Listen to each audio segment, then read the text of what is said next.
background for somebody at a presentation like this, the way I've come here, but I think it gives me a slightly different insight into some things.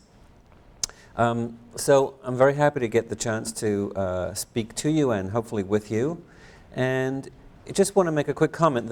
The main reason we do what we do is to help families and providers, and one of the hardest things is to translate what we're learning to those who need it most, those families, their teachers, doctors, and so on. And reading our scientific papers is not the easiest thing to do, so I look forward to talks like this in an attempt to try to explain some of the main points, that rather than telling you how to take care of children, that maybe your children or those in your care, to give you some, in hopefully an understandable form, some highlights of our current work that point to particular general things that I think we're learning across at least 3 neurodevelopmental disorders, probably more, that might share a common mechanism in terms of brain and cognition changes, to think about how those children are learning and how we might respond to that. So first of all, our attempt is to explain what's going on, and then hopefully, as Kathy said, lead to interventions that might remedy some of the learning difficulties that they have. I'm obliged to state that I have no financial relationships with any of this work. So let me very quickly give you a very, very superficial introduction to several disorders that I'm going to talk about today. 3 lines on each one is barely enough to even mention them, but I'm going to talk about Fragile X syndrome, and specifically today I'm going to talk about the full mutation. In fact, I'm going to talk about girls with the full mutation. We do work on the entire spectrum of Fragile X syndrome in my lab, but the data today I'm going to show you is concerning girls with the full mutation. And by the way, all the data I will show you today, with a rare, very rare exception, is from data from our lab with children who are 7 to 14 years of age. So in the Fragile X full mutation, there is a mutation on chromosome XQ27.3, and when there are more than 200 CGG repeats in that mutation, the gene, FMR1 gene, is silenced, and you get this neurodevelopmental disorder. And these terms are going out of, probably thankfully going out of fashion, but the prevalent pattern is for their impairments to be more heavily in the nonverbal than in the verbal domain, and we tend to see things involving the ability to process spatial information, temporal information, to learn about numbers, and then generally speaking, executive cognition refers to planning, problem solving, cognitive control as we call it. Interestingly, and you'll see what the sort of general IQ levels were like in that group in a moment. The Turner syndrome group is only affects girls without an X chromosome. Boys obviously don't survive, and so this is a group of girls who have what's called X monosomy. In other words, they have one X chromosome only, and they tend to have a similar pattern of their impairments, tending to be more in the nonverbal than the verbal domain, with similar kinds of specific cognitive domains and constructs being affected.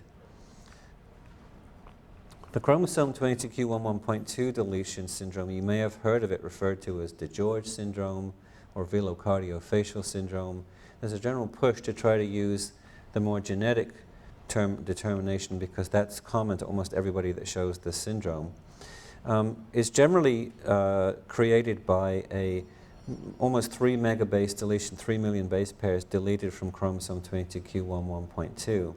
And again, there is this prevalent, it's not true of everybody, but prevalent impairment more in the nonverbal than the verbal domain, with these similar domains affected. And in fact, when we started the study, we were also studying children with Williams syndrome who have a deletion at 7q11.23, who also have similar levels of impairment. Now, these 4 populations, I'm not going to report any from the Williams syndrome. When I left Philadelphia and moved to UC Davis, we weren't able to keep recruiting that group. But many of the results are actually quite consistent with what have been reported by other people.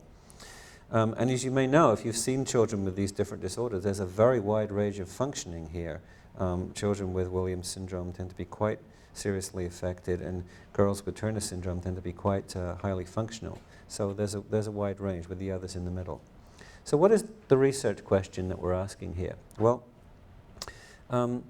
it appears, at least superficially, that children from several different developmental disorder populations appear to have these somewhat similar impairments, largely affecting, but not solely affecting, their nonverbal functioning. For example, children with the chromosome 22q deletion very often are very late talkers, and they might not start talking until they're 3 years of age, and so they definitely are they don't have a non-verbal learning disorder, although that's often a term that's used. I kind of balk against that term very heavily. But most of these populations do struggle more in areas to do with visual and visual spatial, visual motor, temporal, numerical, mathematical, and a range of attentional phenomena. And I'm going to talk about attentional phenomena and sort of explain what I mean as the basis to a lot of this. So what I've given you up until now is something of a description, but it isn't really an explanation. Why do they all have these problems? You can't fix something until you know why. So is there some kind of underlying explanation in terms of the mind and the brain that will actually help us to explain what's going on and develop potential designs for interventions? And that's what I want to show you. And I want to stress, this is not the proven account. This is one possible account, but we think we have a good deal of evidence that the data seem to fit this fairly well. So I want to spend a couple of minutes just now talking about attention and what attention is. Attention is a term that gets used an awful lot. People say, pay attention. And we know that when you pay attention, you have to stop attending to one thing and start attending to something else. And my argument, without going into a lot of detail here, is that the phenomenon or the cognitive capability or ability of attention is in fact the root problem for many of these disorders, and other things are constructed upon that foundation. So when it's somewhat impaired, it causes a difficulty in learning the things that are more high level that depend upon it. So what is attention? People use it all the time, but it's so widely used we don't really know what it means. To cognitive neuroscientists like myself, it's really about two things: control and selection. Let me talk about selection first. And it's always about competition. So you're controlling the selection of, the use of limited resources. When do you put your resources here compared to when you put them there? And selecting amongst multiple competing inputs. Should I do this task or that task? Should I pay attention to this thing or to that thing? And there are different kinds of attention which have different neurocognitive underpinnings. I won't go a lot into that today.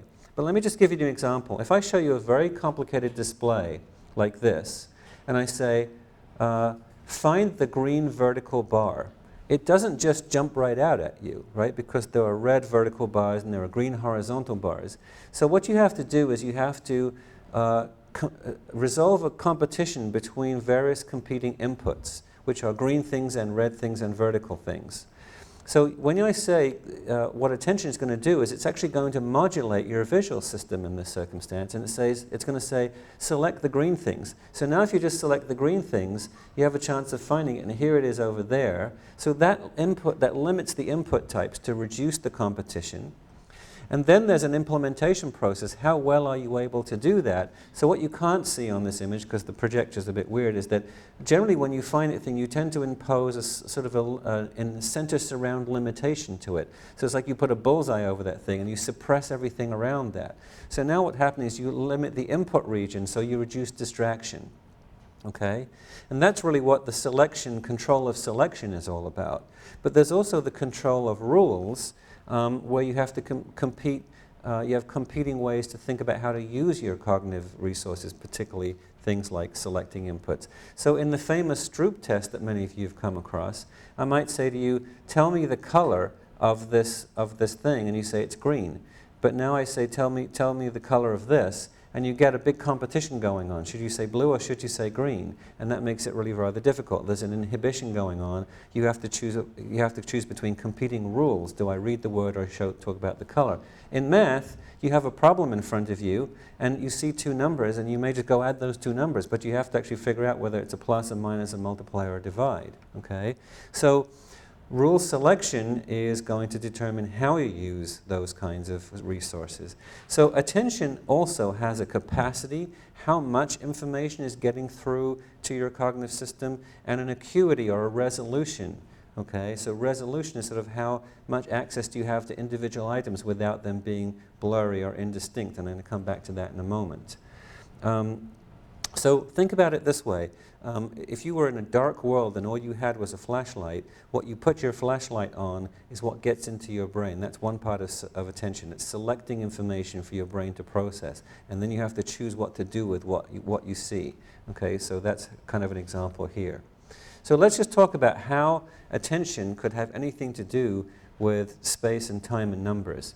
Well, space and time are very abstract concepts that have scale or magnitude to them, but they don't have actual values. If I ask you how much space is in this room, it's sort of a difficult question to answer. We know there's quite a lot, but we don't know exactly how much. Okay? And what we do is we use mental units to break those things up meaningfully, but those mental units have to be acquired through development. So we have to learn how much is an inch, or a second, or a foot, or an hour. Those don't really exist in the world. We've made them up. They are essentially a language for talking about units and how many there are, just in the same way that we have English or French or German or Spanish to talk about other ideas, like what is a horse, or what is a pig, or what is a cow, or what is a building. Okay? You have to acquire those, and when you hear the word, you know what it actually means. Now, what happens if your mental units actually don't match the world accurately? So if you have a notion about what a minute is, but it's not really very close to what a minute is in real world duration, then you're going to have a problem, because your estimates of space or time will be wrong. Okay? The world won't make sense, and you're going to be misestimating things. And when you're trying to learn what some of those things are based upon, like what is the concept of 5, if you aren't representing those units well, it's going to be very difficult. And this, I think, is the foundation of some of the cognitive impairments we're talking about.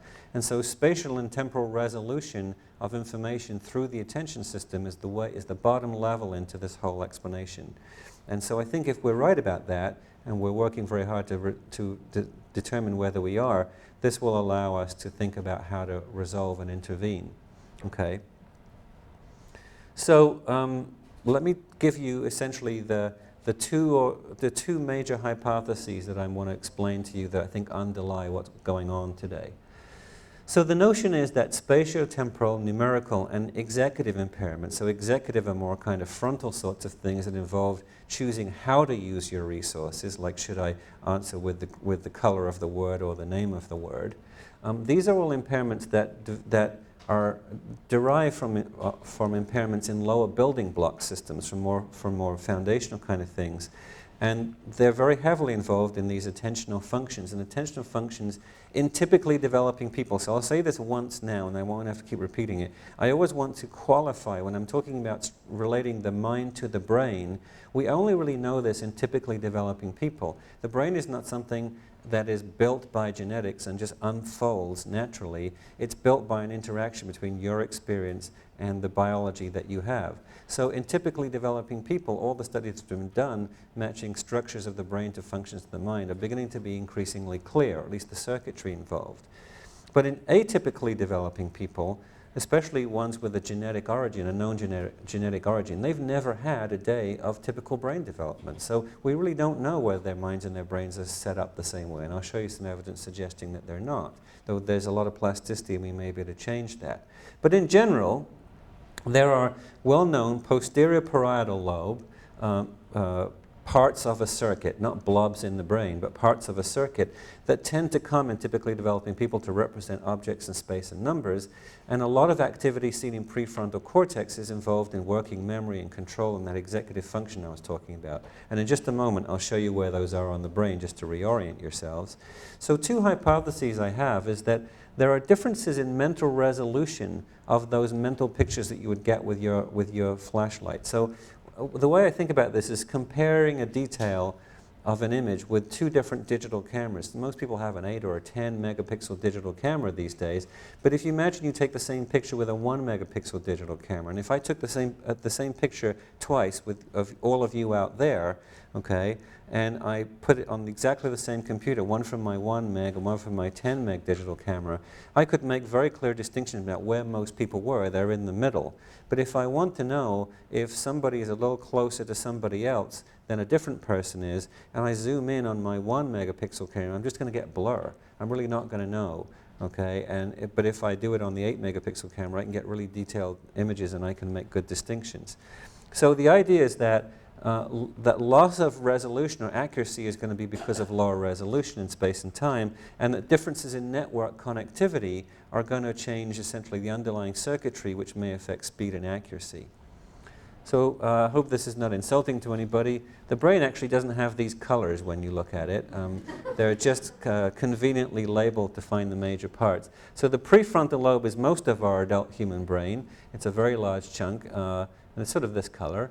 And the parietal lobe sits back over here over your ears. Your eyes would be under here, and your ears would be approximately here. The parietal lobe has a lot of different functions, a lot of multisensory functionality. There tends to be motor strip areas in this part of the brain.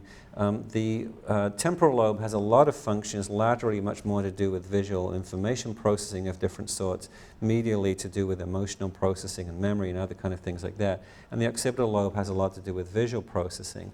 And so the two major areas I'm talking about today, the posterior parietal lobe is basically this chunk of the brain that sits just above the temporal lobe and above the occipital area and does a lot of integration. And the prefrontal cortex is the frontal and inferior, medial inferior parts of the frontal lobe. So let me just talk about, just to give you a sense of function, because not everybody is the same. This is a snapshot from our lab. It's actually somewhat out of date now, but it doesn't really matter. And it also gives you the color conventions of the slides I'll show you. Though the colors have been slightly warped by this odd projector here. The typical kids we've studied are in blue, and these are major IQ scores. And as you probably know, 110 is the new 100. You don't get anybody who scores 100. So typically, developing kids are pretty much scoring 100 across the board, there and thereabouts. This sort of salmon pink, which is usually slightly brighter pink, is the kids with the 20Q deletion. You can see there are almost 2 standard deviations below the typical kids in terms of full-scale IQ, a little bit less in terms of verbal, and a little bit similar in terms of performance. And the girls with Turner syndrome in green are considerably higher than the other two groups, at least a standard deviation, if not more, a little bit below the typical kids. And the kids with the girls with full mutation Fragile X are a little closer to the 22Q group. So you can see a couple of things that, in general, the nonverbal performance is lower than the verbal performance, though in the 22Q deletion kids, it's almost identical. I think way too much is made of this. And the processing speed is very slow, but processing speed is a real misnomer. People think that processing speed is how fast you can do a task, but it's not. It's very heavily dependent on visual and spatial and motor tasks, and so it's a bit unfair to test kids this way. So here's a simple test. Kathy told you there's going to be lots of audience participation in my talk. Here comes the first one. You don't have a button to press, but you can kind of do this in your head. Watch the door of this little house, and you just have to respond as quickly as you can in our lab to when the little alien guy jumps out the door. You press a button on a button box. Ready? Boom, there he goes. Okay, that's about the simplest cognitive task you can do in the entire world. Look at the screen and press a button. Okay.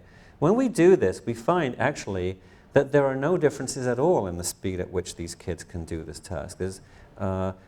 Between the group with 22Q and the group with Fragile X is less than 40 points, 40 milliseconds, okay? 40 hundredths of a second. And so when you'll see the tasks that I'm going to show you later, these groups are different from this group here generally by several hundred milliseconds. So what we think we can show is that just doing a task is really not what's going on. It's actually the specifics of the cognitive systems that we're engaging that really determine that. So we don't have the same function, but we do have some similarities in speed. So processing speed, that measure is really more a sense of the impairment in visual motor and visual spatial and sort of executive function to some extent. So I told you that my major hypothesis here is that there's lower resolution in terms of spatial and temporal information. So what is that like? I find it the best way to explain this is for you to actually experience it. So I'm going to show you a slide. On the next slide, it's going to be a white screen, and you'll see a cross about here where my pointer is. I want you to fix your eyes on that point and don't move them at all. Fine. Okay? Ready? Don't move your eyes. Fix on that point. Here it is. Okay, you're all looking at it? But don't move your eyes. Without moving your eyes, I'm sure you're aware there's some bars on the other side of the screen. If you'd like to yell out how many bars there are without moving your eyes. I am very strong in favor of 4. Go take a look. 5. Okay. Now why did that happen? What happened was This is a little trick that we know from visual psychophysics. By locking your vision here, essentially you have a sort of, just like you do with vision, you have a resolution of attention. It gets lower at the edges. And as it's getting lower and lower, things that are identical and don't have specific features that distinguish them from anybody else, so these are identical bars and they're identically placed, they start crowding one another. Okay? And because of that crowding, you lose resolution. So this is like forcing you down from a 10 megapixel to a 5 megapixel camera. And another easy way to think about this, imagine you're sitting in your car and you're looking straight ahead at the traffic light. You don't even know that there's a car maybe next to you, but once it starts moving, you sort of suddenly realize, oh, there was a car there. Or you couldn't say whether there's a person who's a male or a female sitting in it. So what my hypothesis is what you just experienced of this lower resolution is actually happening across the attentional field for most people. And just do this one more time with me again, because what I want to show you is that it actually has content as well. So let's see if this little experiment works. I'm going to show you another. Here's the white screen. So there's going to be a cross a little bit more to the center. The people right out on the edges might be able to cheat here a little bit. Let's see. So fix your eyes on this cross. Ready? And if you can fix your eyes on this cross, you may be able to see that there's a circle with a letter in it. And without moving your eyes, anybody know what that letter is? W. Very good. Okay. So you can get that because I moved them a bit closer together. Okay. Now I'm going to do it again. Fix your eyes on this cross that's going to be down here. And let's do the same thing. What do you see in the circle? Okay, go take a look. Okay, that W is still there. Okay, what happened was I crowded it now, and you completely lost it. Okay, so you can lose resolution. You can, by changing resolution, you can lose access to exactly what you were able to tell without that. So if your attention is not in the right place and your resolution is reduced, you simply can't process the information that's out there in the world. And so that means that you won't have a real accurate representation. It's a bit like most of us having a ruler like this and other people having a ruler where there are bits missing. You can make this distinction fairly clearly between these distances, but you can't make the very small ones very accurately. Okay? Or imagine you have a clock where you can say, okay, this is 10 after 10, okay, but you can only accurately do it every 20 minutes instead of every 10 minutes. Okay? So that's really what the point of my hypothesis. So, am I making this all up or not? Let me show you some evidence. Most of our evidence that we have, excuse me one moment. Most of the good evidence that we have has been generated first with the chromosome 22q deletion kids. We have a very large project with Fragile X now across the whole spectrum, and we're finding that we're getting very similar results there. So I'll show you some of the 22q work first, and then I'll show you how we get the overlap with the Turner syndrome and the Fragile X full mutation girls, and then we can move on from there. So here's a simple task which we have kids do in the lab. Remember, these are kids who are 7 to 14, so they're adjusted for a kiddie task. And you have to say, who does Kermit the Frog like more, Miss Piggy or Fozzie Bear? And of course, he moves closer to whoever he likes. So this is pretty obvious. He's right in the middle, right? What about this one? Fozzie. Okay, that's easy. And then this one? Yeah, a bit harder, right? So you all got it. But when Kermit is not close to one end or the other, or right in the center, it gets a bit more difficult to do because there's no real scale that you can just grab onto. There's no sort of landmark in space. We actually call this the landmark task. So what happens here is you see this typical response, this sort of M-shaped response. Here the typical kids are in yellow for some reason. I'm not quite sure why. Here's the center, and there's very little error. When he's right in the center, few people make a mistake, neither the typical kids or the kids with 22q deletion. And when you get out to the ends, no one makes a mistake. But in the middle, there's sort of an uncertainty.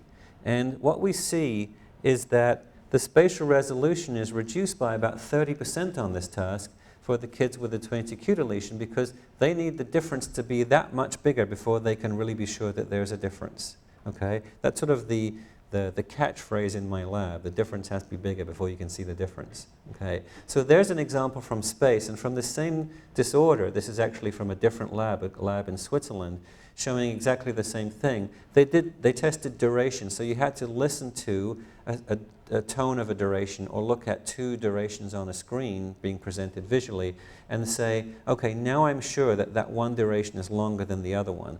And what you can see is that whether it was done in auditory or in visual mode, The kids, this was slightly some older range kids, who had the 22q deletion needed a longer, this black bar is of the median time needed before they could tell they're apart. They needed a much longer time between them before they could be sure. Okay? So we got some good evidence that judging sort of abstract space and abstract time is a difficult kind of a thing to do. Well, what does that mean when it starts to think about actual quantitative reasoning? I'm going to do this backwards from the way I usually like to think about it, but it's a fairly simple example to follow on from these. In our lab, we have a task where we ask the kids to do one of these two things. Judge the bigger of these two bars, and this is obviously a very easy example, but we move them closer and closer and closer together in terms of their differences, and they're done by 1 centimeter differences to 8 centimeter differences. Or we ask, which is the bigger of these two numbers? Not physically the bigger, but magnitudes-wise, numerically bigger of the two numbers. And it turns out that there's a reasonably good hypothesis that when people represent mental space, they kind of do it like this, which is they tend to have small things, generally, because we read left to right, to our left. If I ask you to point, I've done this quite often, ask people to point, where's 1,000? They tend to point off in this direction. Where's 1,000,000? Way off in that direction. And things that are 1,000,000 or 500,000 and 750,000 seem to be further apart than 5 and 7 do. So there's a sort of log transform in space. So smaller differences make less distinct things, and they tend to be more confusable. And when you measure things in single or tens of milliseconds as we do, we can see differences. So we predict that where the resolution is somewhat reduced, there should be much impaired performance when in fact you have a hard time picking things apart. So what we should find, and we do, what this graph is on this vertical axis here is a blend of speed and accuracy. If you do a little bit worse, you're sort of slowed down in terms of our calculations. If you do fine. So let's work backwards. Here is where the differences are very large. And you can see that the typical kids produce the same response, whether it's a difference of 5 or 6 or 7. This is the 2 bars, okay? And you can see that that's pretty much true of all of the kids with the disorders. But notice that instead of taking 600 milliseconds, they take about 700 to 750 milliseconds. So even though they're only tens of milliseconds slower generally, we've already slowed them down by 100 or more, even when they're doing the task exactly the same as the typical kids. But when the differences get small, like in 1 and 2, everybody slows down, but the slope or the intercept of these other groups is much, much higher. So again, they need a bigger difference before they can be sure of the difference, even when they're judging those kinds of quantities. So they're actually all alike, even though they weren't alike in their nonverbal capabilities as measured, for example, by PIQ. They're very alike here. They look like the same group. And if you look at numbers, this is sort of interesting because obviously numbers are something, these are 7 years old almost, so they're basically going from 1st or 2nd grade up for the next 7 years. Everybody learns more about numbers in that time, right? But notice that the 22q deletion and the Fragile X group look almost identical, apart from this one wonky little response here. But the Turner syndrome group are beginning to look a lot more like the typical group. They're performing much, much, much more slowly, even though they did not perform that more slowly, just pure cognitively. But we often find this, the higher functioning groups have other ways of learning abstract, sort of semantic knowledge by, for example, using language or something. And so they tend to do a little bit better. Okay? So what's the implications of this a little bit further? Attention controls which item to select and which items to ignore. And so impaired selection should degrade performance. And I've already showed you that when there's a reduced resolution, you experience that reduced resolution. It makes it hard to make an abstract judgment. So you can see that, approximate judgments are much harder for these kids. So how do we perhaps learn or how do we develop that somewhat impaired capabilities? So when locations compete for where to focus your attention, you're going to be impaired. And when objects present conflicting information, you're going to have this problem of controlling which of the information to pay attention to. And then the reduced resolution and capacity should degrade your performance because you're having to use what's called controlled or effortful attention, which we've just seen is impaired, and that makes it even harder. So let's see how having impairments in attention can lead you into having real learning difficulties to do with things like numbers and other kind of things like that. So here's a task that we do, and the task is quite simple. I don't know if you can see this. This is like a little green alien, happy little alien guy flying in a spaceship. The reason we have all these aliens is because we pretend that our MRI scan is like flying in a spaceship, and so there's all these spaceship alien things. So They have to point using a button box. Which direction is the little green alien pointing to? And sometimes you don't see these all at once. You see one of these three displays. Sometimes the alien is pointing this direction, and sometimes he's pointing in this direction. And sometimes you get him all by himself, and sometimes you get these are called flankers. Okay? Things exactly spaced the same on either side. And sometimes they're congruent, they all tell you the same thing. And sometimes, to make it really difficult, they're incongruent. Okay? So you only see one of these at a time, and the center is the target, and the flankers get varied to increase the conflict aspect of this executive or cognitive control, which things to pay attention to and which things to ignore. And the experiment looks a little bit like this. You generally get these 4 frames appearing in order. So in some situations, there's always this central fixation. So there's a little star in the middle of the screen. You look at the star. You get a Q, okay, which would be, in this case, nothing. So the Q is a little bigger one. There's no Q in this situation. So what happens is you'll just see the target, which turns out to be in the circle. That's the target location. It'll just show up here. In a valid Q, the little asterisk will pop up just before the target shows up, and so your attention is drawn to that location. So we're facilitating identification here. In the invalid Q, we do something very unpleasant. We draw your attention here, and then we actually put the target in the opposite location. So you have to disengage and reorient your attention. In the neutral Q, we put it in the middle, so you really don't know which way it's going to go. And so we predict that orienting to an invalid cue is going to be impaired in all the developmentally disabled groups because of their inability to manage their attention and select between competing things. Okay? And inhibiting the incongruent information will also be impaired because of this control of attention. So what do we see? Here is the classic response in what's called a cueing experiment. There's quite a lot of kids in this whole task. The valid cue is responded to very quickly, and then the neutral and the invalid ones are responded to roughly similarly. That's for the typical group. Notice that the onset time of even the valid cue, where we're getting your attention facilitated to be in the right place, is already not about 775, but about 925 milliseconds, even more. So that few tens of milliseconds is now multiplied by several times. But most of the groups, except for the kids with Fragile X, who really don't seem to be able to use the facilitation of the correct cue well, they're all responding in a similar way, but much, much more slowly. And there are lots of variants of this kind of task. And this is one where you use a reactive cue in the environment because the thing sort of flashes where you need to be looking or in the wrong place. We've also found if we do it the other way, where we use a central arrow that says move your attention to here, these groups really are even more impaired. Okay? So there's clearly a difficulty, even though it's not getting worse as it gets more difficult, but clearly a difficulty in navigating or moving your attention to the correct place or moving it from the incorrect place. And then what happens is, if you look at the effect of adding those unhelpful, incongruent flankers around the target, they're all pointing in the wrong direction, everybody gets a cost, so the typical kids respond fairly quickly, and then they respond a lot more slowly when you put the incongruent flankers. And you can see there's essentially little to no difference between the other two groups. So this group here in green was one standard deviation better in overall intelligence than the other two groups, but quite indistinct from them here. So it suggests that the same kinds of attentional impairments are true across all of these groups.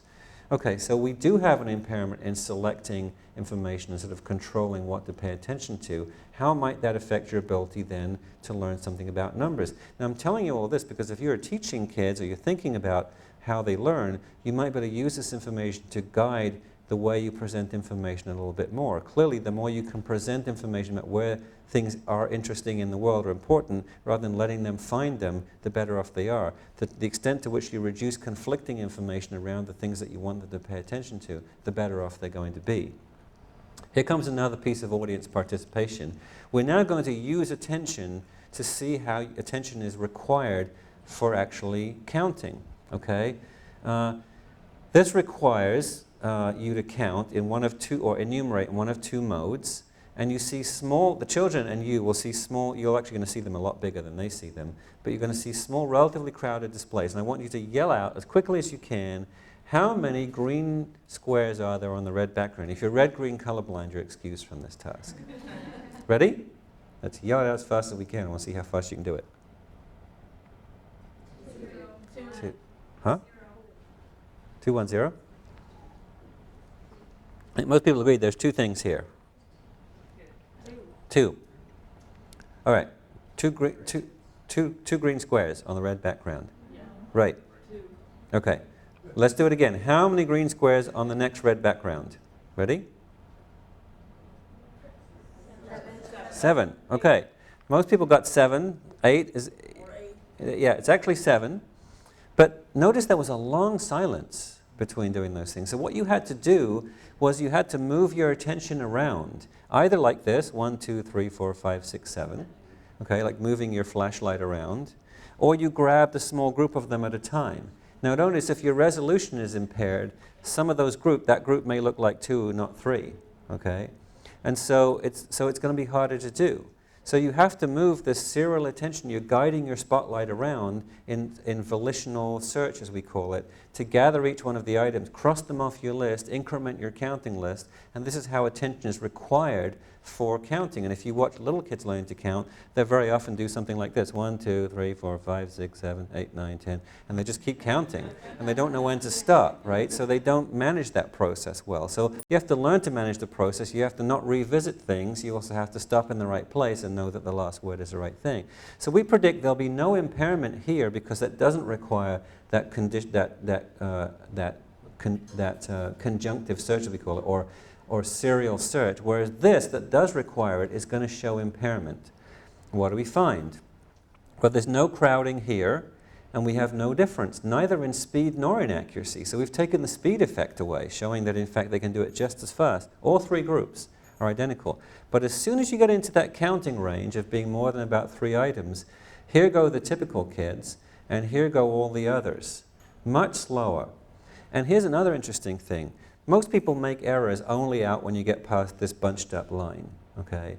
The typical kids make exactly 50-50 errors of overcounting or undercounting. So if there were 6 items, they're just as likely to say 7 as they are to say 5. The 20q deletion kids undercount 72% of the time, and the girls with Turner syndrome 57% of the time, which suggests that there must be a reduced resolution because it was just bad ordering of your counting. You count more just as often as you would count less. So the resolution of that representation of the crowding, like you suffered when you all yelled 5 and it was actually 4, meant that they're doing the same thing. Something we know about people with Fragile X syndrome is they have a particularly interesting impairment in attention. They tend to frequently revisit the same place without realizing they've done it. And it shows up in the data here. They tend to overcount rather than undercount. They still may have that difference in resolution, but they do tend to keep going back. Okay, so what are the implications for learning? I've proposed something of an explanation that provides some clues to some of the learning difficulties by identifying how attention limits what the brain processes. You might be able to use this in productive ways to help the kids learn a bit better, and limiting the ways in which they get impaired or overloaded, either by being sensitive to reduced resolution and cluttering, making things distinct, changing colors, and not having conflicting information. This might give you some aid to helping them to select and represent critical information using, yellow flags out in the world when this is something you should be paying attention to, so it increases its salience. And this account might help us, but we need to also know why the brain is doing this. And so the structural account or the functional account in the brain may also help us to understand what's going on and see how we can actually change things. So people tend to think about brain imaging in terms of what I call blobology. That they tend to think this bit of the brain does that function, and it's just not true. That's really not much more than phrenology with a $3 million MRI scanner. What really happens in the brain is we have functional circuits that are created all the time under different circumstances where multiple systems pull together and do different parts of the same thing. So we're much more interested in looking at circuitry. And so we're going to look at circuitry, and that might give us some ideas also about the prospects for intervention. So does the brain change? Okay, well here's a movie which you can just stare at because it's kind of cool. And what this movie is, this is from the NIH, from Jay Geed and his colleagues, Nitin Gogte. This is a time-lapse movie compressing I'll just read this, 15 years of normal brain development from 5 to 20 into a few seconds. The red indicates more gray matter, And it wanes in a back-to-front wave as the child's brain matures. So you see there's more grey matter dense in the front, and as the brain matures, it gets less and less. And this shows you that neural connections are being pruned throughout this time, and essentially being sculpted by the environment. The prefrontal cortex, which handles reasoning and other executive functions, emerges very late in our evolutionary history and very late in our individual development. So what this is showing you is that there's lots and lots and lots and lots of flexibility in the brain waiting to be trained by the environment, okay? And so as you change connections, so there's a biological process, okay, to change. It is going to happen over time. That's just the amount. What actually gets changed is a function of what you do with your brain, okay? So what you do with your mind affects how your brain ends up, how you build it. And what often neuroscientists say is what fires together wires together. So the more things you build certain kinds of behaviors, you can actually sculpt your brain by environment. So optimizing this function by training and intervention, knowing how kids' brains work, is a very important way to go. So the brain literally responds structurally as well as functionally into adulthood. And so let's look at some evidence. One of the interesting things is that the white matter volume, so distribution of grey matter, which we just showed in neurons, changes well into adulthood. But white matter is actually more important because I said it's not that the brain has a blob that does this and a blob that does that. It has circuits, and white matter is literally the insulation around the circuitry that connects one thing to another. So if you go into a big building like this and you can find a place where there's a false ceiling and you push it up, you'll see wires running from one place to another. They've got plastic around them. And that's all the computers being connected up around the building. And as you build networks, you build these big fiber tracks, and the more that you get, the more white matter gets around them. And so by tracking white matter, you can kind of see where structural circuitry is, and then with other kinds of imaging methods, you can look at functional circuitry. So it turns out that the amount of white matter volume is something that you can see changing over time. So here you can see from age about 7 to 25, there's a rapid increase, there's a noticeable increase at least, in white matter volume. But you notice that there's actually different patterns in boys and girls. We all know that boys and girls are different in many, many ways, and their brains also change differently at different speeds. So the point about this very long window of changing white matter is that it enables experience to sculpt circuitry, all right? So what does that mean? You can customize your brain. What you do with it produces the brain you end up with. Okay, so there's lots and lots of time to change. So I'm going to show you, without getting into extreme detail, I'm going to give you a 10-second, maybe a 30-second lecture on diffusion tensor imaging, which is one way that we can deal with this. And really not going to go into any detail. But diffusion tensor imaging is a very interesting way to measure white matter in the brain. It measures connections, essentially, and it does this by measuring 3 major diffusion directions. We call them lambda 1, lambda 2, and lambda 3. You can basically think of them as x, y, and z coordinates. And what happens is, very quickly, there's a lot of fluid in the brain, and if you shake it all up, not so that your brain is going around like this, but you can shake it up microscopically with a magnetic field, and you just let it relax, it will diffuse back to where it started from. So imagine taking a glass of water and just shaking it. Well, if I shook up this whoa, it's very slippery. If I shook up this bottle of water, all the molecules are moving. I let it down, they all go back to where they were, okay? Now, so there's isotropic motion. All the molecules in that bottle of water are going in every direction. There's nothing constraining them except the bottle. If I put a drinking straw down into this bottle and I drop a drop of water into the drinking straw, then the molecules in that drinking straw can't go in every direction because they're constrained by the wall of the drinking straw. So they're going to have a primary direction up and down, but they can only go so far in the other 2 directions, okay? So that primary direction is the x-axis and the other 2 are the y.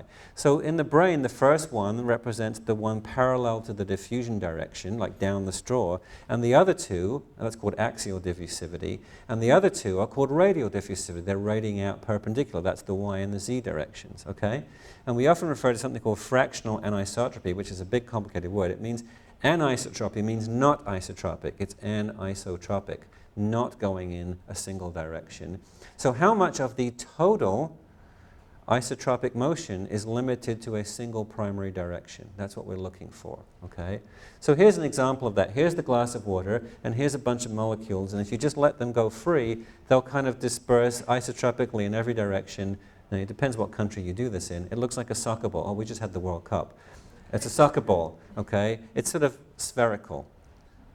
But if you trap, here's some slices from the spinal column and into the brain, and if you trap some of the water into the white matter along here, which is a longitudinal fasciculus in the brain, now you can see that the motion is primarily going to go backwards and forwards, and it looks more like a rugby ball or an American football or something like that. It's not spherical anymore. There's a squeezing of it, okay, so that it becomes more isotropic, okay?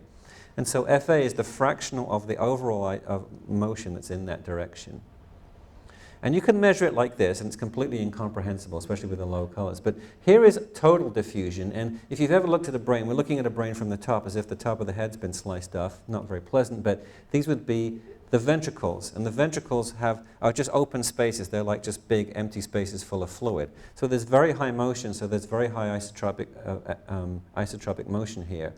And if you look here, you can see that this is sort of the complement. This is anisotropy. So the ventricles are invisible now, and the two things that have the highest signal are these two things going from left to right in the brain, and that's the front and the back of the corpus callosum, which connect the left and the front of the brain. Pretty hard to see, so what you do in these measures frequently is you color things. So things that are primarily going front to back are green, things primarily going up and down are blue, and things going left to right are red. Okay? And it's a bit of a low-level image, but that's the way we can do it. Now I'm going to change the colors on you, unfortunately. But I just want to show you one interesting finding. We looked at a bunch of kids who have the 22q deletion, a bunch of typically developing kids. And these are slices from the brain from lower down to higher up. So this one over here is down that slice there, and they're going up and up and up and up. And there's the corpus callosum in that white thing, and there you can see it from the top. Okay, you see it's going from side to side. And what we found was there were some places where fractional anisotropy was higher, that's red, in the kids who had the deletion than the typical kids. And the radial diffusivity, things going in the opposite directions perpendicular to that, was higher in the typical kids. And they ended up in the same place, which is why they end up looking kind of purple, because you've got blue and red, you get kind of purple. And they were in some very classic frontal and parietal regions. These are the parietal regions, like I showed you right at the back, the posterior parietal lobe, and here the frontal lobes. And you can see that they're sitting in a big white matter tract. Do you see that? They're sitting sort of plonking on top of that. This is called the longitudinal, superior longitudinal fasciculus. And this is the FOF in the front, the frontal occipital fasciculus. Just pay attention to those. What that really means is that there were places where there was different patterns of connectivity in these two sets of brains. And what I think it suggests is that the kids who have the 22q deletion had fewer connections out from that big fasciculus to the immediately contiguous cortex, because in typically developing people, these areas of cortex are very implicated for functioning in these attentional tasks that I showed you and frontal tasks. Whereas the kids who were typical had more radial diffusivity, so they had higher connections. And we're trying to rerun this experiment now and actually replicate that. Interestingly, these are very preliminary data, and you can't see them very well. But this would be, what we found was, early on, we're trying to replicate it, that kids with 22q deletion, girls with full mutation Fragile X, and girls with Turner syndrome all had an anomaly in connectivity in the right parietal location. So here's the two posterior red blobs that I showed you before in the kids with the 22q deletion. And when you get to this level, every single group had an alteration in that same location. And that's next to parietal cortex. We've got some other data showing that that's quite likely to be an important area. So there's a possibility that not only have we found an overlap in cognition, but we've also found an overlap in some degree of connectivity that has developed inappropriately over time. But as I just showed you, the brain develops well into its 20s. And kids who have developmental delays like this may have a longer window of development, so there's potentially more time. Okay, I have one more audience participation. This is the most fun of all. We can actually now look at the brain in functional mode in the MRI scanner. And we do it like this. We're looking at spatial and temporal attention. So here's a task where, to begin with, you have to watch a bunch of little planets rolling around. Okay, there's nothing to do here except stare at them. Kind of boring. But in a moment, they're going to stop, and 3 little green aliens will flash and then hide themselves behind planets. And your job, here they come, is to not lose them. Watch those 3 planets. Usually people start giggling at this point as they try to do it. Concentrating, concentrating, good. In a moment they're going to stop and there'll be a question mark and you have to yell out yes or no whether there was an alien hiding there. Yes. Very good. So it's actually not as difficult as it seems, but it's quite demanding, right? That really was quite a lot of cognitive work. And that really, really turns on the frontal parietal network circuitry, okay? Very, very hard. So what do we see? If we look at kids who have the 22q deletion and typical kids, we don't have any Fragile X data on this task with the kids yet, but we actually have amazing data from adults, and I can tell you about that later. And maybe I'll just throw it in at the end here. If you look at the kids who are typical and look at the green blobs, okay, so here's the brain, so your eyes would be here. These are the temporal lobes, this is the parietal lobes, this is the frontal lobes. Your eyes would be here, ears would be about here, the back of your head is here. There's 3 main areas, which is called the intraparietal area, you see in green, the frontal eye fields you see in green, and the superior temporal regions, and some inferior frontal regions as well. Those are the classic areas of activation that you see in every typically developed adult who does this group. And if you look at it from the front of the brain, here's the frontal eye fields very obviously. And now we're looking from the top of the brain, frontal eye fields, intraparietal areas, looking down from above. What you notice is that this is 21 kids who have the deletion and 19 typical kids, and they're all performing very well on this task. There's no real differences in performance.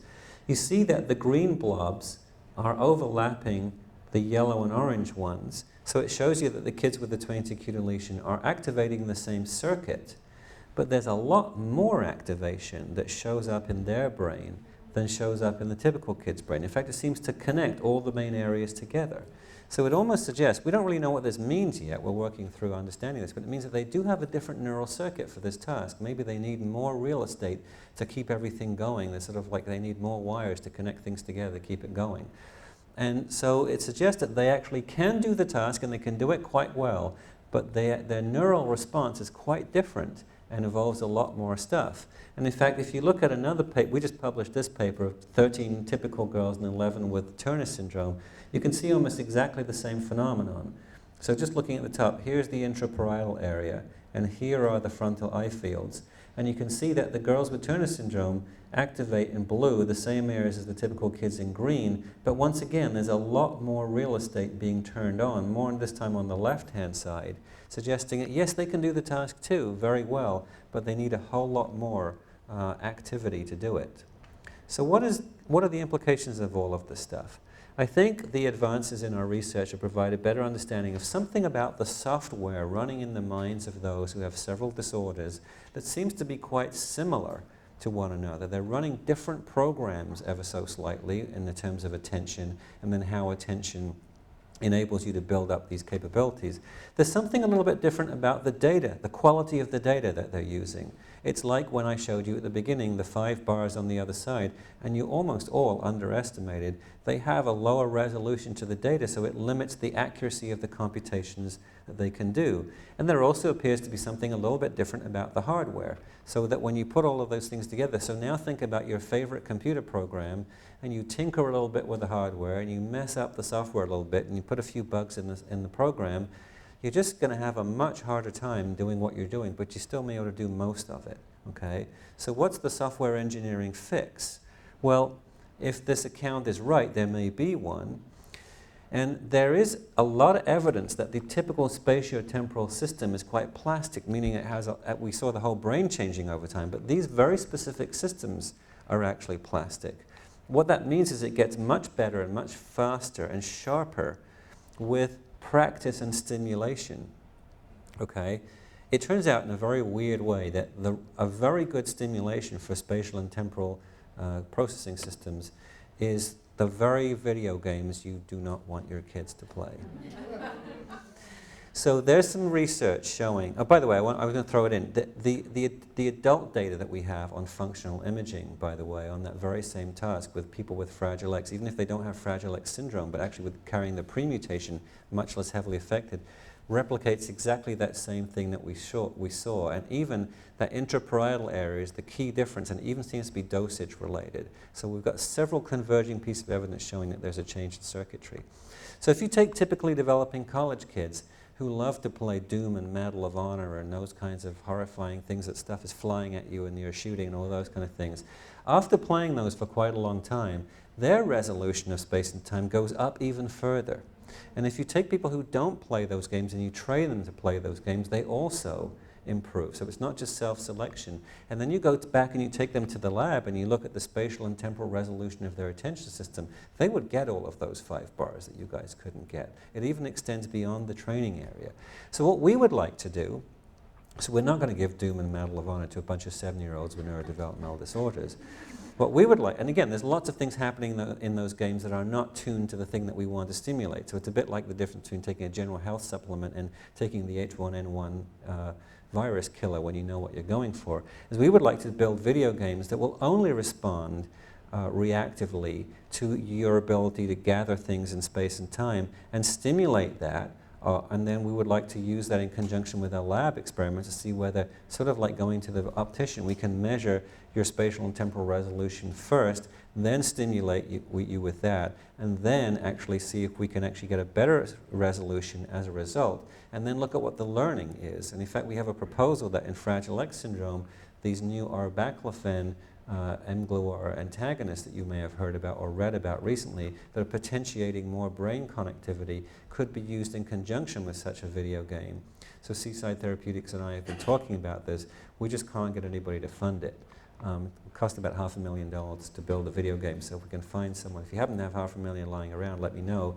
Most people don't. So what we need to do, 2 things basically, is test our explanation out further, carrying out new studies to see if we're right. We're heavily underway with that right now. And then build and test intervention video games based on it, because testing if an intervention works is a very good way to find out whether your account is right. So just summarizing quickly one more time, the similarities in the patterns of several disorders are quite evident despite global difference on standardized measures. It does suggest reduced resolution affects the cognitive software, as it were, across 3 different disorders. A similar aspect of attention may be underlying the ability to enhance function. And there's emerging evidence of different neural circuitry involved, okay, and that these possibly could be changed by intervention and could be biomarkers of the effectiveness of intervention. And literally every day you go and teach a kid, that's intervention, right? So that's low-tech intervention. We want to do high-tech intervention. So we could use all of those things. So common impairments may imply a common therapeutic response. In other words, what's good for one of these disorders is good for all of them. All right, so I didn't do all of this, or frankly much of this work by myself. Most of these other folks did it. And there's lots of people to thank, so I'll just leave it up there. And it's a little bit dark, but particularly thank the Center for Excellence on Developmental Disabilities at UC Davis, because they've really moved this along in the last year or 2. And that's all I have to say, and we have some time for questions.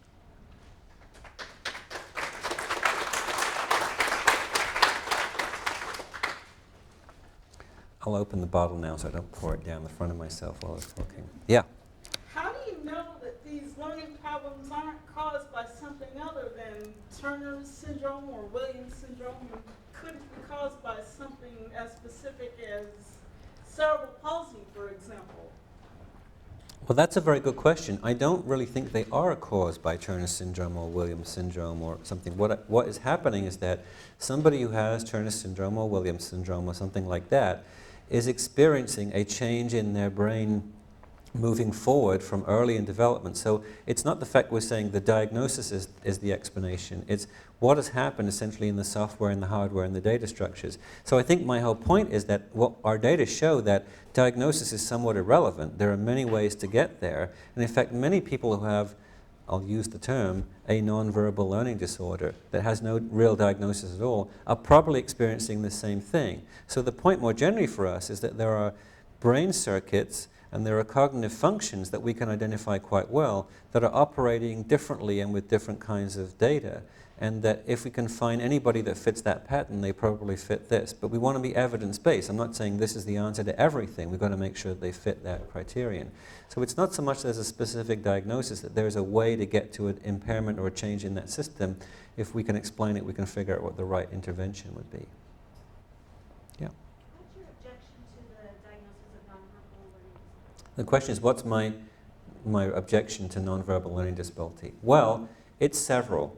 If you go read Byron Rourke, he has a specific set of criteria for nonverbal learning disorder.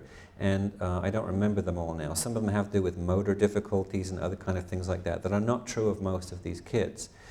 Secondly, most of these kids are quite impaired verbally.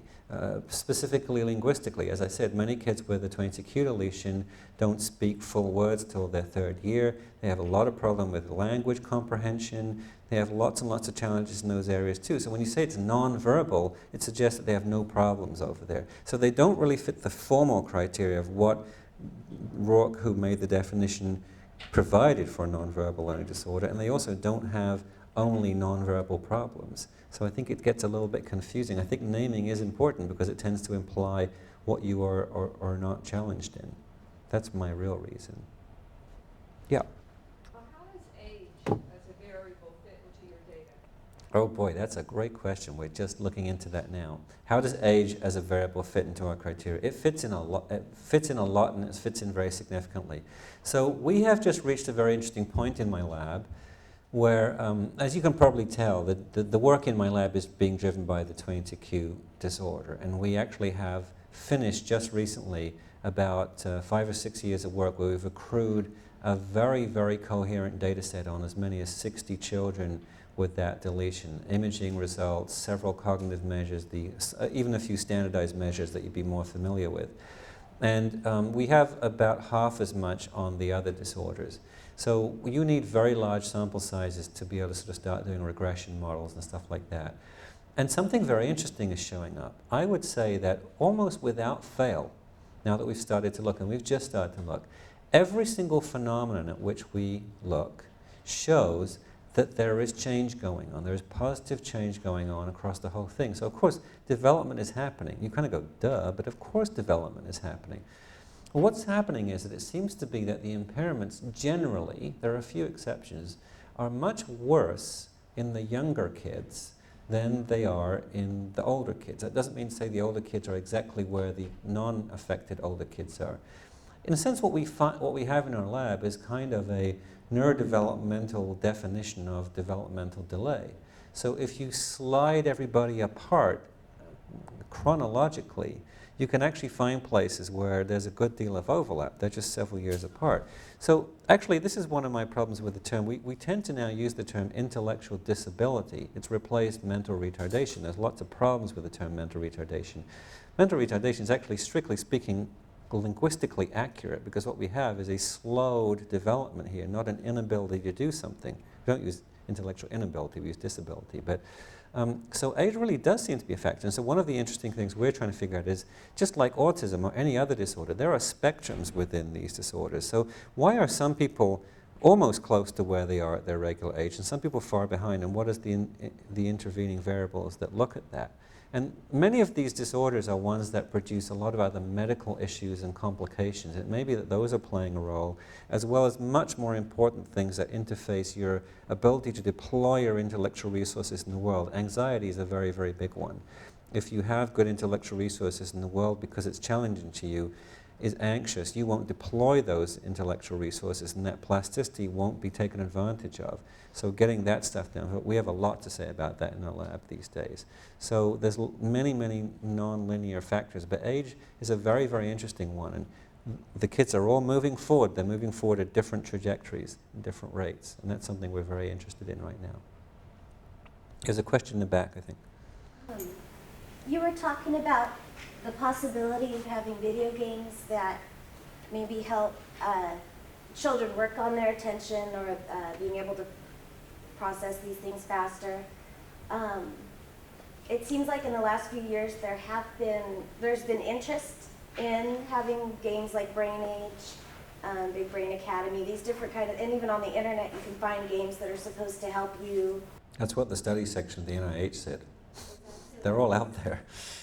Well, you know, my problem with that is that, first of all, a lot of these things are not evidence-based at all.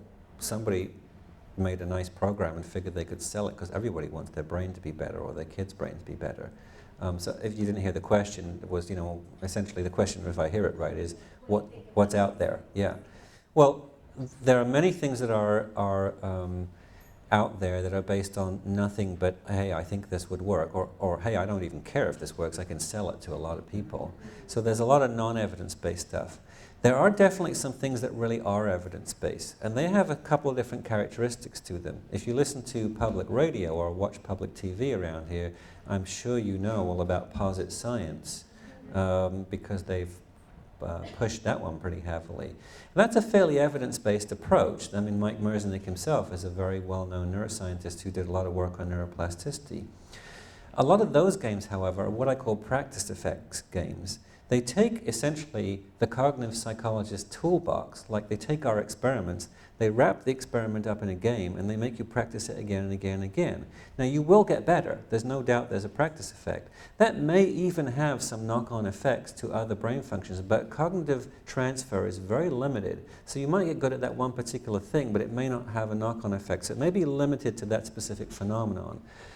What I've been trying to do is say, if we can explain how deeper down into the neural system there is a problem and we can intervene at that level, the cascading effects into other areas are likely to be larger. So I won't say that those games are useless. I have no idea. I haven't sat and evaluated them. I actually have a plan. My colleague and I, UC Davis, he's now at Berkeley, had this idea of a video game evaluation lab, and we actually did one experiment, which we're almost finishing. We'd like to sort of essentially food label video games, where it says, you know, if you play this game for 10 hours, this will happen to your cognitive system. You know, this is the fat, and this is the carbs, and so on, the cognitive carbohydrates, and whatever. It would be great. It's a whole new career, and it requires a lot of funding, but having said that, a lot of those things are good. When parents ask me in my lab and they come to it, they said, well, what can I use that's out there? And I always go back to this notion of a health supplement versus a particular vaccination, right? The games are not tuned to only work on one thing, so you're doing a lot at once. Now, Guitar Hero is a pretty interesting one, and things like it, because if you think about Guitar Hero, it's got a spatial component. It doesn't have much of a temporal component, but it's sort of things coming down a tube at you, and you have to respond to them fairly quickly by doing something motor. If you could actually add a contingent spatial thing, that the thing would spread out over time, depending on how well you do it, that could be kind of interesting. So we would have to pull out the critical pieces and say, as you get better, it's measuring that aspect of your performance, and only that aspect changes. Now, there are a couple of things out there. I'm not going to endorse any of these things, but I'll point you to two things. One is there is a thing called CogMed, C-O-G-M-E-D, and it's built on a lot of very good research from the Karolinska Institute in Sweden by a guy called Torkel Klingberg, who's done much work on working memory and its neural underpinnings. You can go online at cogmed.com, cogmed.com, and you can find it. It's not cheap. It costs $1,500, $2,000 for a course. You do it with a coach, but it can actually be done over the internet, and the coaching sessions can be done by phone. Not everybody is allowed to provide it. You have to actually be trained by them. These are all good things because they're limiting what it can do and who can do it. And it does seem to be quite effective in having some impact on working memory. Now, working memory is such an important cognitive function. It mediates so many other things that it's likely to have quite broad knock-on effects. And so I think CogMed, even though it's really, only their claims are about, so far, we'll see how it goes, it's actually just been sold to a big publishing company, so now it all may go wherever. But that is very evidence-based in what it claims and how they manage it, and it's dealing with a core cognitive function, so I think it is quite likely to have some effects. I know some people who are providers. In fact, you can find local providers just by going to their website, cogmed.com, and it says find a provider, and there's more and more people all the time. But it's expensive. But, you know, the idea that you can take a pill once a day and have your cognitive system changed is nuts. You have to put the work and the time in and maybe the experience. I suspect, like Fast Forward that came before it, that was very evidence-based and then got completely destroyed by them claiming to do everything for everybody all the time, it will, CogMed may be purchased quite broadly. I believe in Sweden it's in every school district now, and maybe it will be here at one point.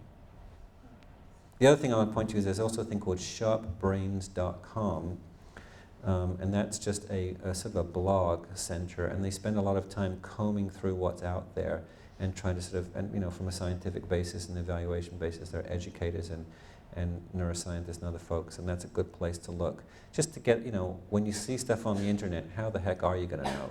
And I think Sharp Brains is a relatively reliable source for some information. Yeah. You mentioned with the Fragile X and the other disabilities that you presented here about the low resolution effect. Would it be appropriate to transfer that conceptualization over to some of the nonverbal social difficulties that kids with autism or attention problems have? Well, I'm trying to be very evidence-based here. So note that this is only a hypothesis. All I can say is this: there is good work from, so the human, if you go to a visual psychophysics lab at Harvard or somewhere else where they really know how to do visual psychophysics and look at the relationship between perception. So I'm not saying this is a visual problem, perception and attention. These are the terms they're talking in nowadays. Funnily enough, I didn't know that when I got this idea together and gradually realized we were bumping up against the same thing. So there's a good deal of scientific basis for this kind of claim. But all I'm trying to say is it fits the data for these several different disorders. I can't yet make up a story, and I don't think maybe I should ever make up a story about why it would fit those other kinds of situations. It's not necessarily one where I think you can take the data and even if you tried to squeeze it into that account, it would be the right account. Now, it's definitely true that there are attentional factors in some of the phenomena. So if you find, Peter Mundy is talking today at some point, maybe even right now, I don't know. But he's got some very, very interesting work on what's called joint attention in autism, where little kids and their caretakers or parents or whatever, when you're learning about the world and you're learning social cues, you have to be understanding what the other person is paying attention to and pay attention to the same thing. So it's still about selecting the right kinds of inputs. And so there is a phenomenon there that there definitely are impairments in attention. It's very hard to find any neurodevelopmental disorder where there are not impairments in attention of some sort. But those kind of impairments in attention do seem to have some input in acquiring useful social information. And then the other aspect of it is that when kids with autism and other disorders, like some of these I've just talked about, in social situations will try to avoid looking at people's eyes and may look at their mouths, and they lose social information that way.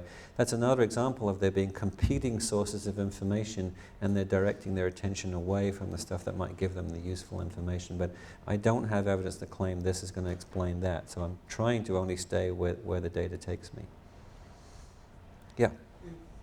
In line with the stuff about the video games, can you comment on EEG feedback, neurofeedback, brainwave feedback? It used to be a thing for ADHD. Well, I can comment on, so the question was, can I comment on biofeedback? There is no doubt that biofeedback is something of an effective therapy. Whether it has anything much to do with this, I don't know. And of course, it has been built into video game kinds of ideas.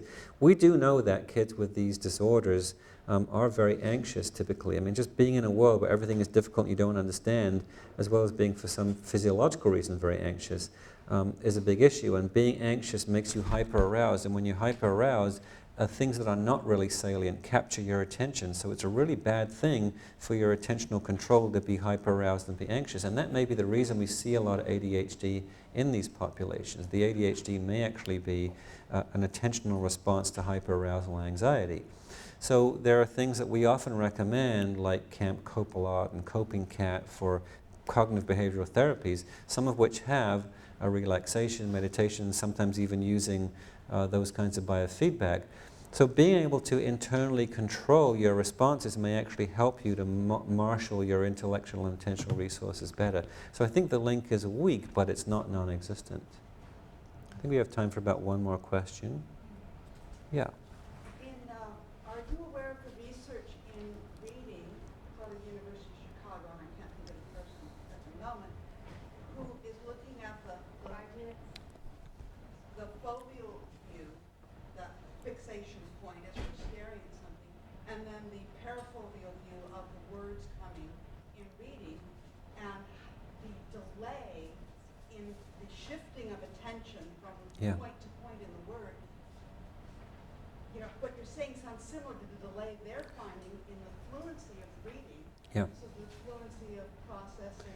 Yeah, so the question was about reading impairment, and if you go back to this notion, think about that image I showed you at the beginning of trying to find the vertical green line in that complicated display. So the foveal view is where your eyes are essentially fixated, and the foveal view is where you get the highest resolution information, and then you have lower resolution information, which is the parafoveal view. So you kind of have this blurry stuff around you, and you have to move it backwards and forwards. I don't know the specific piece of work you're talking about, but I know quite a lot of work that's similar to that. And in fact, there's been some evidence of circuitry changes in frontal parietal, frontotemporal actually, the arcuate fasciculus, which connects those two things, having a role in this.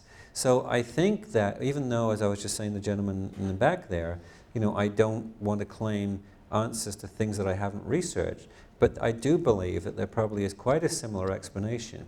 Now, one of the interesting things that we may be about to find some of that out, actually, because we had a grant looking at the 22q deletion population and compared that group to typical controls.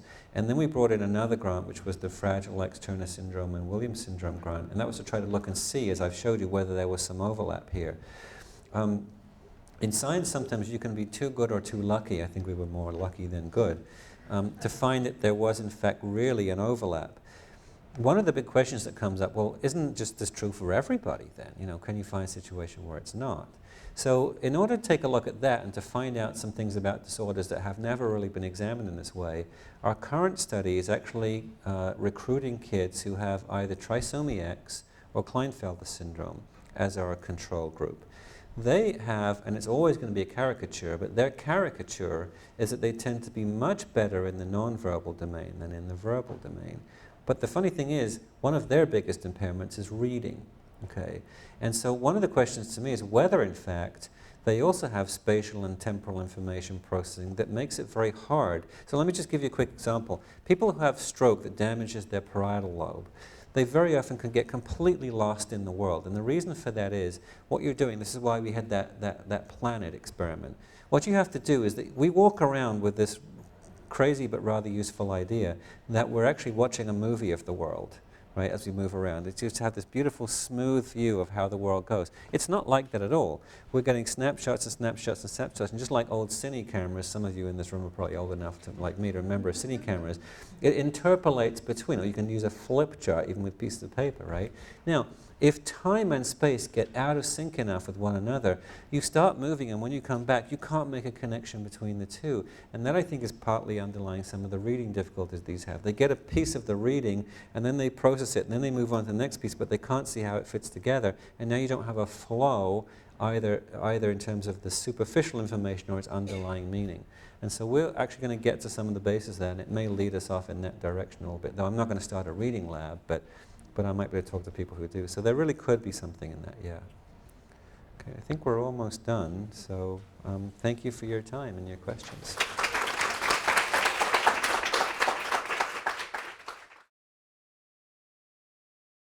The UC Davis Mind Institute began in 1998 with a promise to find cures for neurodevelopmental disorders. Every day, our physicians and researchers come closer to fulfilling that promise. Their groundbreaking research on autism, Fragile X syndrome, learning disabilities, and other brain disorders is helping children achieve their fullest potential. Please call or visit our website to find out more about current studies, our research team, and upcoming events.